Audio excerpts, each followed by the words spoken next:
User questions. Andy, hopefully you see our ticket. I do. From Connor AFC at Donnelly Bags from Ireland. Would you rather have to live with John Terry for the rest of your life or see Spurs win the Champions League? Now, I'm assuming John Terry is residing in your home. So I'll take this one first. Oh, yeah. You don't get to live in his house with his wife and all that. He gets to live in your house with your wife, which we know is a problem. Yeah. No, I think I would live with John Terry because I've seen him a couple times on the quiz show. I'm forgetting the name, with James Corden, where he was a guest. And he was he seemed to be a pretty funny, likable guy. So yeah, I'll let him live in the spare room. Funny, maybe likable. No, James. He came off pretty likable. He had a good sense of humor about himself, and I always appreciate people more when they can make fun of themselves. Yeah. and you know he would want to. Andy's punching pretty much above his weight. Yeah. James, what do you aren't think? we all? I mean,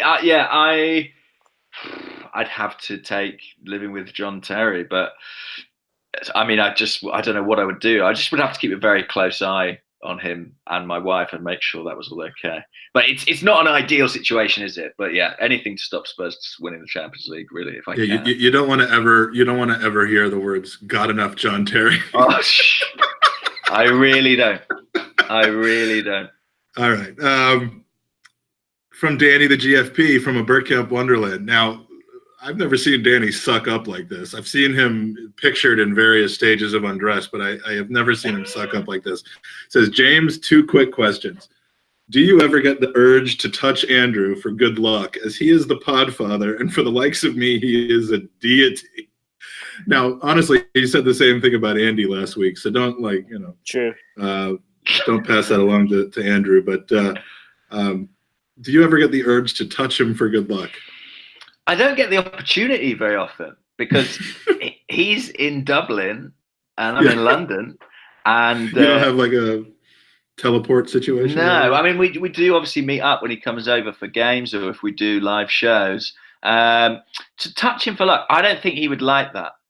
I'm not sure how tactile he would be comfortable being with me. Yeah, maybe I'll try. I missed him at the Tollington by about 15 minutes before the last game when he was over in March in October, November, and I would have tested that theory probably, but it wouldn't have gone well, I don't think. So he was lucky that I left.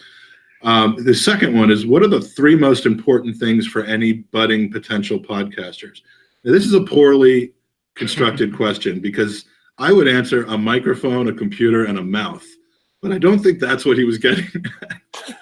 Yeah. I think he probably should have said 3 most important qualities or something like that. But any quick off-the-cuff response to this question? Well, I mean, it's ironic that I should say this today, but sound quality is everything. Apparently, my mic's playing up. What can you do? It's all better now. It's fine now. Danny's the one who gave us the advice on what to do. So, fair enough. Well, thank you very much, Danny.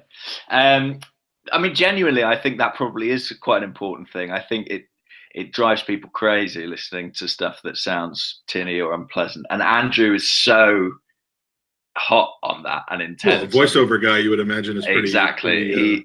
He's very, very hot on that stuff.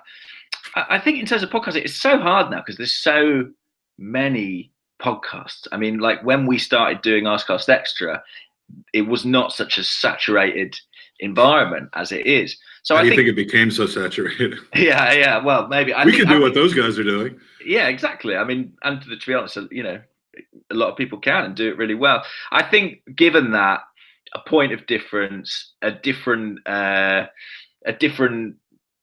perspective on things is important. But ultimately, I think with podcasting, personality determines a lot of it. Because I know for myself, I love listening to podcasts, and it's about the kind of relationship I imagine myself to have with those people. This sounds really sad, like I'm really lonely, but they are kind of my friends. And so I think if you've got a likable personality, I think that sort of goes a long way. It's quite abstract advice, but I guess it's something. Well, Danny can tell us, because he's in the chat, whether that was a good answer or not. I think it was fantastic. Even if it's not 3 things, it's good advice. And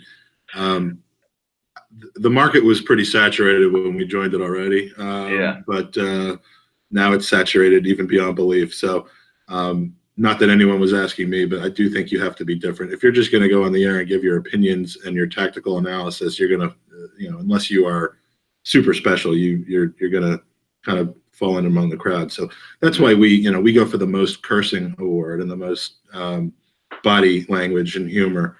That's really our niche. So anyway, you got Tokyo, Andy? Oh, yep. Sorry. From Tokyo Gooner, James. If you can't figure out where he's from, then Can't help you. Would you like Ozil to stay at Arsenal? If not, what is the best way for Arsenal to make him move? And follow-up question: who would you like to sign with Arsenal from clubs outside top 6 in Premier League? I'll take this quick. The other follow-up was Godzilla. Oh, Mike. Sorry. Right. So, do we want Ozil to stay? I think apart from we pay him way too much for what we get on the pitch. So from that perspective, no. I would love a way for us to get a new contract for him, but that's not going to work. I think he has done well the last 2 months of the season. I think he's fit in where he needs to, but we don't get the best out of Ozil. What's the best way for Arsenal to make him move? Well, it would be for the Colorado Rapids to just do an internal transfer, and then the Cronkies can continue paying his wages on that wage bill. Swap him for Tim Howard. Yeah, which frees up. No, we'll take Cole Bassett, and then they could have Ozil, right? But what do you guys think about Ozil, James? I know Mike's opinion, so James, I'll go to you. What are your thoughts here? I think that at the moment it's kind of a situation where no one's really getting the most they can out of it. I don't think the way we play under Emery particularly suits him. I'm not sure he's providing value on our investment. And so I would probably say if some sort of deal or compromise can be arrived at to move him on and reinvest that money or allocate it differently, I would do that. How do you make him move? I don't think you can really. It's pretty tricky, and for that reason, I don't anticipate necessarily him going. I just think he seems pretty determined to stick it out, and that's his entitlement. We all agreed to that contract at the club, and he signed it, and so he's due that money. But if you asked me if I could reallocate that resource, I probably would do. Yeah. Yeah, and you guys talked about pretty much giving him away at the end of the season. Yeah. And then the follow-up was, who would you like to sign with for Arsenal from clubs outside the top 6? I think we kind of discussed it a little bit last week. I'd like to see like a Harry Maguire or a big English center back come in.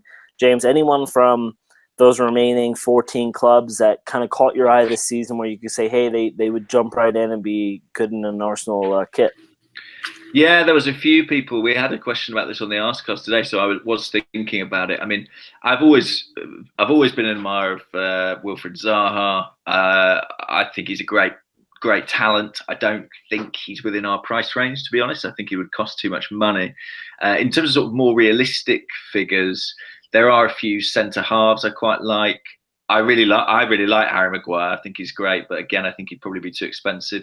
I like Jamal Lascelles, who plays for Newcastle. I think he's a really good defender. I like Decore as a midfielder at Watford. Just trying to think if there were others. I mean, about half the Wolves team. I love a lot of those Wolves players, honestly. I would just buy a wolf. Yeah. An actual wolf. Yeah, that would be good too. But I love Jota at Wolves. I like Ruben Neves. They've got some. I even think Jimenez is a really good player. They've got some really good players. I'm in love with Nathan Ake right now. So I'm just on an Ake kick. So I like him too. I don't know how accurate this is, but I saw a tweet that said Wolves have beat all the teams in the European Cup. All four finals. Of us. I think they have. And then Huddersfield are the only team that didn't drop points to Wolves, making Huddersfield the best team in Europe. And I just don't see how you can argue with that logic. It's perfect. So anyone from Huddersfield, come on over. Yeah. I'm going to have to remember that in case Spurs win the Champions League. Huddersfield are the real champions. Yeah. Jason Punchin could come over anytime. He's one of my favorites. From Nate, and for something he did, not for how he plays on the pitch. Let's just put it this way: Jason Punchin and Nacho Monreal have something in common. From Nate Smith, would you rather eat a red hot fire poker rectally, or watch Spurs lift the Big Ears trophy? Andy, you like to eat things rectally, so what? I don't know what he means by that, but it's the only way I can get drunk. James, would you rather eat a red hot fire poker rectally or the Spurs outcome? Yeah, I mean, I'll give it a go. I'll give it a go. You don't seem like the type of person to say no to them. You know, I mean, you can't come on the podcast, so you must be up for anything. Live fast, die young. Let's do it. Yeah. Andy, would you eat a red hot fire poker rectally? Oh, I mean, I suppose for that, yeah. What's the worst that could happen? Yeah, I mean, you might die. That's the worst. You probably won't. You probably won't even feel it, though. But James, I'd be a hero. That's true. Hero to the proctology community. A hero to the proctology community. Yeah, the statue of that moment of it being inserted. Wow. Yeah.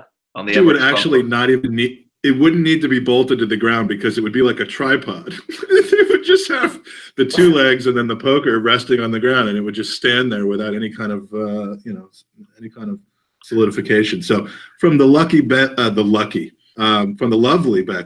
in Iowa, are we pissed about finishing fifth? And she means this in the American sense of pissed off. Although we are probably very drunk about it, or do we take it as a positive sign of things to come?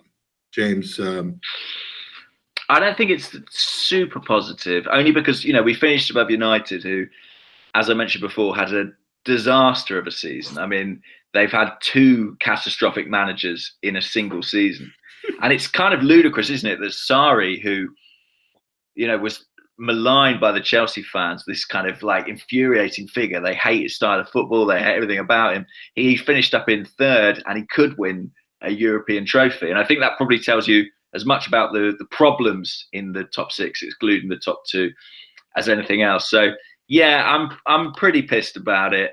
I would be a lot more pissed if we didn't have the Europa League final. And I'm very grateful that I kind of have that to sort of, rest all my hopes on. But I think if we lose the final, I'll be even more pissed about being fifth. Well, yeah, I mean, if we win I was just going to say conversely, if we win the final, people are just going to stop talking about finishing fifth altogether, I think. True. And I should say, Becca isn't just lovely. She is lucky because she gets to look at herself in the mirror. Beautiful, beautiful Becca. I'm pissed only because of the way the season ended. With all the other teams that were losing, we could have easily cemented at least fourth, with 2 or 3 games remaining. So that's why I'm pissed. But if you look at last season compared to this, I mean, it's almost a mirror image.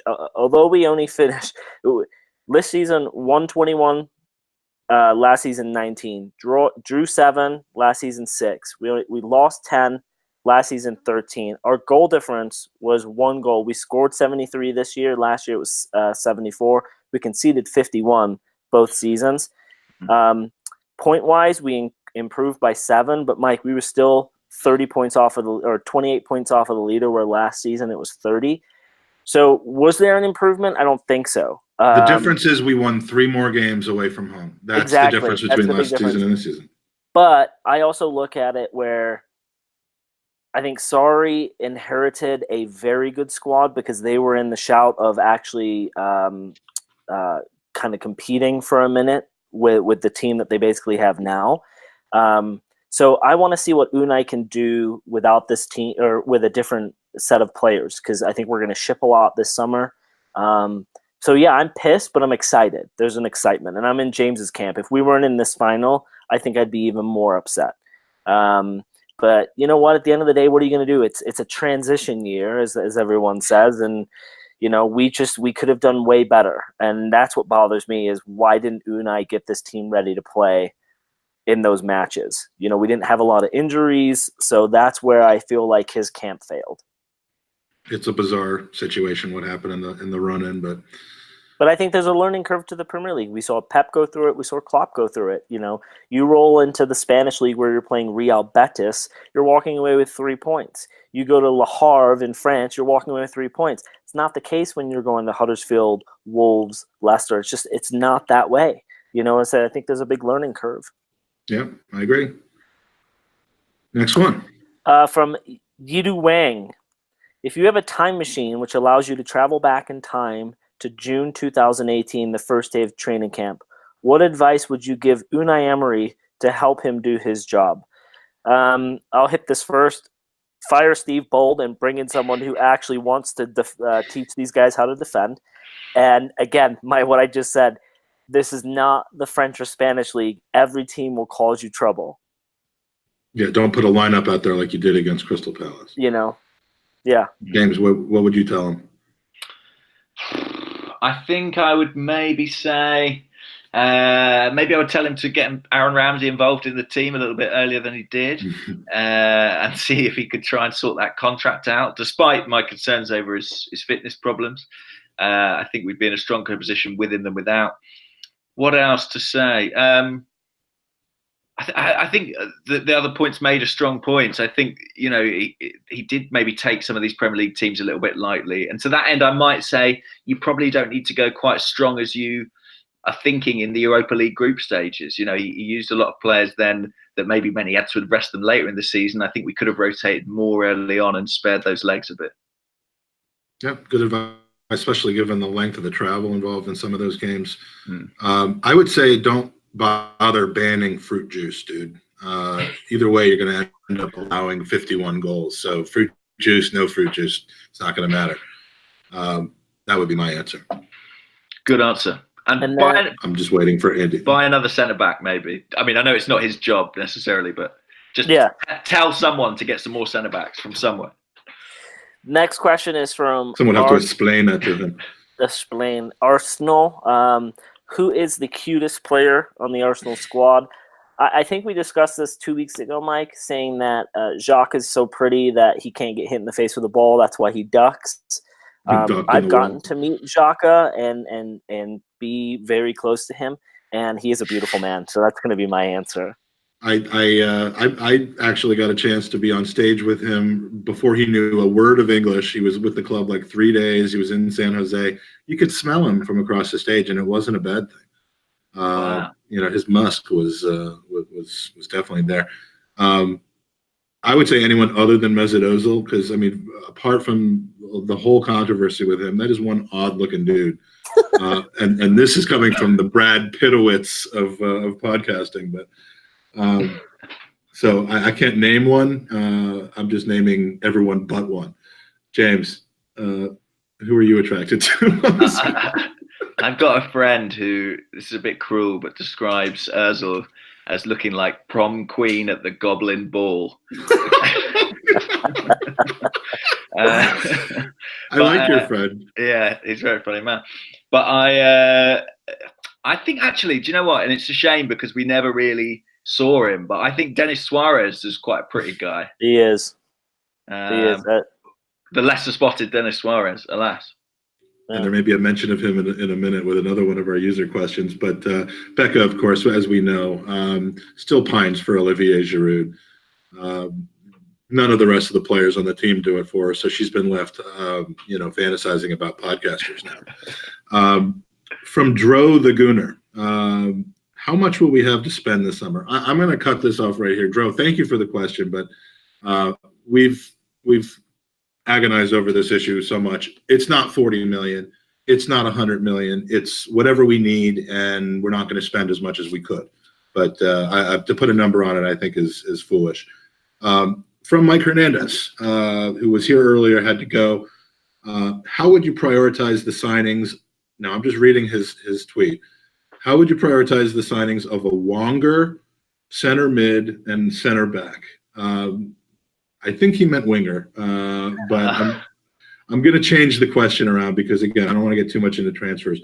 James, would you rather sign a winger, a Wonger, or a Wenger? I want a Wonger, and I'm not even really sure what it is. Isn't that the shirt sponsor from Newcastle a couple years ago? Yeah. They're like an online betting. Wonga.com. I think it's like, is it money lending or something? I'm not sure. It's it's that predatory payday loan shit that was all controversial. Yeah. You borrow $10 and you end up owing back $490 or pounds or whatever. Maybe we should do that to fund the transfer business. I can't see what could possibly go wrong. So I just got a text from a buddy, and this is damning. Only one team that has been at the top of the Premier League on Christmas Day and failed to win it in the history of the Premier League has been Liverpool 08-09, Liverpool 13-14, and Liverpool this season. I mean, they're just cursed. They're just absolutely cursed. So from Soxy Anderson, Mike, you just give me these names because you know I'm going to butcher him, who appears to be from Denmark. He is. He's a Danish. What positions do you think it's most pressing for us to buy this summer? Most would say center back, but with Holding coming back and Chambers doing well at Fulham and returning from his loan spell, do we really need more? The answer to that is yes, because I think Chambers played mostly in that defensive midfield role, which I've heard that he did very well in. And so I think that if we're going to bring him back, we can integrate him back into that midfield as a holding type of player. Especially if we ship El Nini, it kind of gives him the opportunity to find himself in the 25-man squad as that. And then if we need to, we can throw him at center back, and I think he's played right back on occasion. We actually signed him as a right back. But he lacks speed. So I think that we need to bring in a dominant center back. I just don't know how much Koscielny has left in the tank. I think he was superb, but I think he truly finished the season playing injured. And, God forbid we see Mustafi in an Arsenal shirt going forward. But, yeah, I think we're desperate. James, what do you think?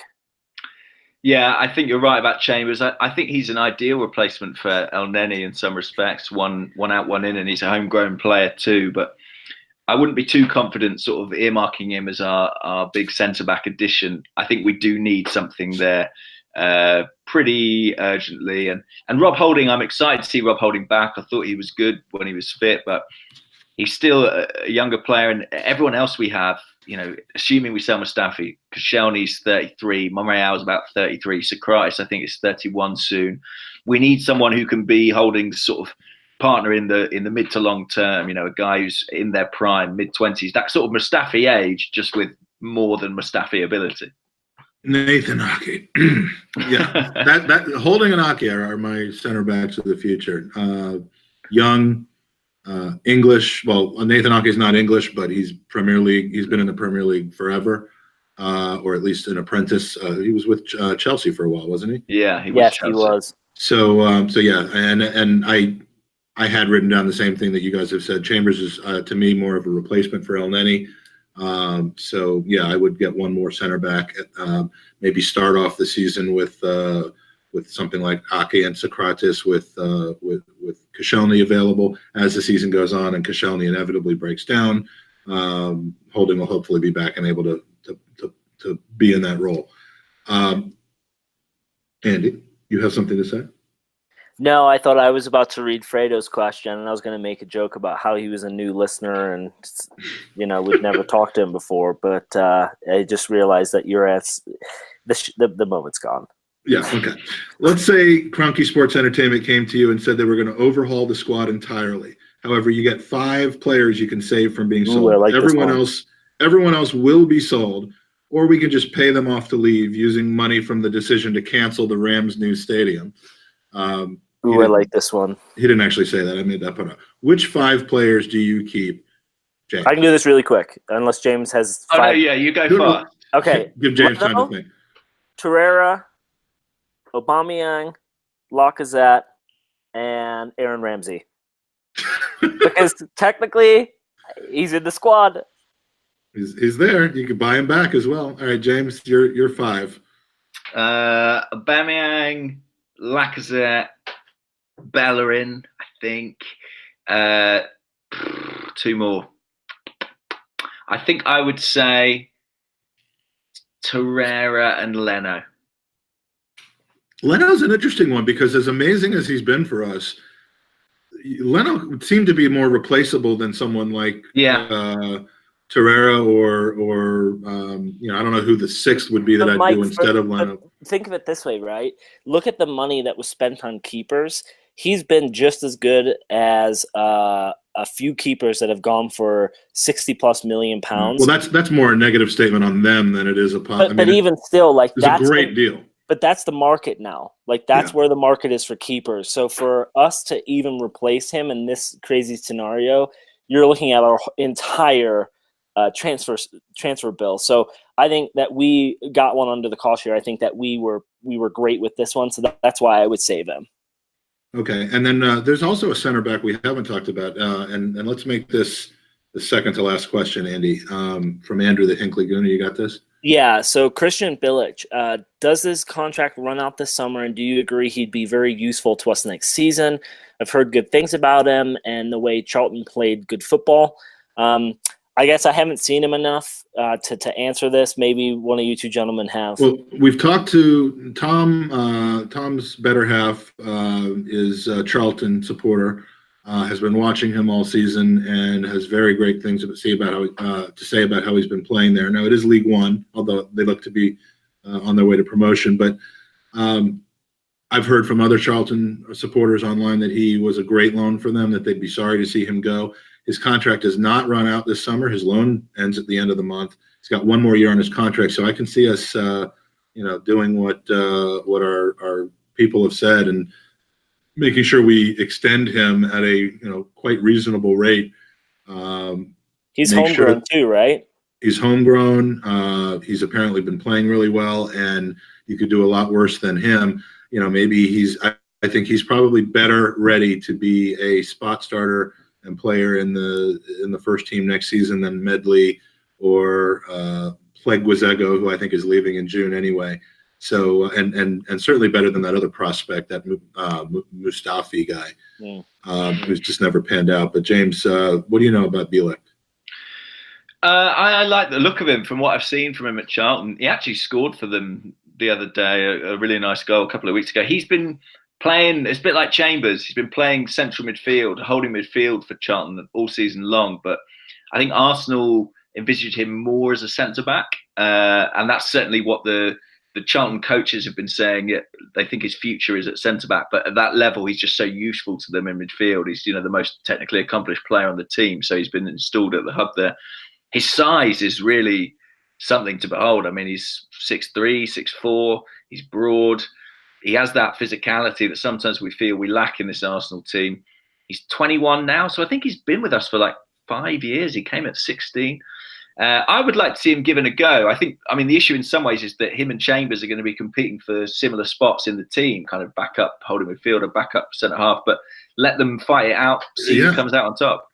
Yeah, I mean, two homegrown players. We need depth and we need homegrown. So why not? Why not give them the opportunity? That would surely be the exit door for El Neni, but I think I'm ready for him to go. Yeah, and Charlton's been a good breeding ground for us with loan players. I mean, they're maligned now, but Alex Song and Francis Coquelin both went there, poor players, and came back first team players. So maybe Bilic could be another one. I forgot that's where Coquelin came back from unexpectedly and became incredible. Final question is from 312 Gooner. I'm assuming he's from Chicago, the area code 312. It's also my birthday. So the question is, James, would you rather have a team made up of 11 Mustafis or 11 Dennis Suarez's? My answer to this is just no. But I think he's looking for a choice. James, which would you take? I'm going to take a leap into the unknown and say 11 Dennis Suarez's. Mustafi is a known quantity to me, so I'll take a gamble. Who knows? Maybe Dennis Suarez is brilliant, and we just haven't seen it. Well, it is somewhat known in the sense that we know he's not Mustafi. Well, that's true. Andy, what do you have to say? Yeah, I would go Dennis Suarez all day. I mean, he was good enough to get a move to Barcelona. He's good enough for Unai to take him at multiple teams. So I think there's something special there. We just never got to see it. So, yeah, I would take him any day of the week. What is that Mustafi picture where he's just doing that like that stupid – I mean, where did that come from, and what professional footballer gets pictured doing that? You guys know the picture I'm talking about? Well, wasn't it based off of him dancing? You just want me to get up and do that again. Yeah. Wasn't he? He was pictured dancing after the World Cup win, so I think it kind of stems from his silly dancing there. I'm pretty sure he's in an Arsenal shirt. Yeah, but he translated over to the training sessions with us. It's like he's got his butt sticking out one end, and he's got this it looks like he's in the finale of a Broadway show or something like that, and that's not what I look for in my. The Broadway show is called Slide Tackler. Yeah. All right, so that's it. Thank you to our users. I know there were some that we didn't get to, but we've just about taken up enough of James's time today. Before we promote a upcoming show coming up, James. You want to promote your upcoming shows? Where can we find you? Twitter, in theaters. We can find you, I'm sure, at Wembley doing the show. Yeah, selling the place out, the Emirates Stadium. No, I mean, obviously follow me on at Gunnerblog, but if you're interested in seeing my comedy stuff, follow at James McNicholas as well, because I post more links to stuff there. If you're in Brighton this weekend, come and see my show at the Warren. And if not, just stay tuned to social media, and I'll be posting more gigs in London and elsewhere as and when they're available for sale. Well, and hopefully we'll get a chance to have a visit, get you a pint or something. Andy's the next one of us going over, I believe. I am in August. I will try to make it next season. But thank you so much for joining us. Yes, thank you. Make sure you clear your schedules, listeners, for Friday, May 24th at 4 p.m. UK. 11 a.m. Eastern in the U.S. We're going to be having a very special show, doubling as a preview. I'm so used to saying Premier League, a preview of just our 4th European Cup final in the last 40 years. And it will also be a 30-year anniversary show for a moment that was only slightly more impactful for me than the birth of my children, which is Anfield 1989. This will be a can't-miss show because we're going to be joined by a very special guest. I'm sure it's not going to be hard to guess who it is, but I'm thrilled about it. The man has relevance to both subjects, European Cup finals and Anfield 89. And no, it's not Theo Walcott. So start your weekend early on May 24th. Join us in the chat, live questions, all of that, and we'll look forward to seeing you then. Hopefully once more in between to talk about the regular the Premier League season in review. Please subscribe to us on YouTube. There'll be a link up here in just a minute. That you can use to subscribe, thumbs up to us if you enjoyed it. You can watch on YouTube. You can watch us on Pornhub, James, if you want. Not this pod. We're not going to put you on Pornhub unless we get the waiver signed. But we also now have snippets on YouTube. Because I'm not busy enough, I've decided to take 3 hours out of every week and chop our podcast into about 7 or 8 little bite-sized snippets, if you will. I don't know if we need 7 or 8, do we? Well, I'm just cranking out the content, even if it's repeated content. But you do love to crank it out.